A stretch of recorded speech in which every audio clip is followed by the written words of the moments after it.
I love Rory McIlroy's golf swing, but there are two elements of the swing that we need to understand before we can understand why he's such a great ball striker and how that can help your golf swing. So at the top of the backswing, what I'm looking at is if we zoom up in on that arm structure and the wrist positioning, take a look at what that wrist angle is doing. You can see that it's slightly cupped in this positioning. And why that's important is because if we look at where the club shaft is pointing, and then we zoom on out and to see where his feet are pointing, you can see that in relation to where our target line is, the shaft is pointing more towards the right or more in across the line positioning. And that's important to recognize because Rory tries to work on this and improve this, because whenever you get an across the line position at the top of the backswing, it makes it more likely for the club path to swing in to out and therefore create big overdraws. And so when Rory tries to improve this, he tries to do that by flattening out this wrist so that it's not so cupped and he can feel like the club shaft is laid off.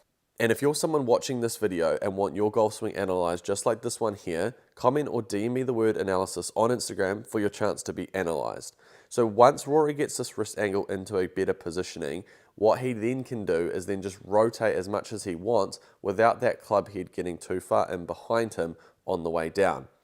But not only that at the top of the backswing, let's take a look at the arm structure positioning of where Rory's hands are. Now, a lot of amateur golfers get this arm structure triangle too far in front of them, so too far in this direction here. But what you'll notice with Rory's is if we draw a line from the butt end of the club down towards the ground, you can see that it's basically beyond the heels of where the positioning is. And that just means that the club and the hands have rotated and in behind him on the way back. It's important to realize that because that is a big element as to why he's able to shallow this club so nicely in transition, where he gets that club shaft to be just inside the ball line, and then by the time he reaches the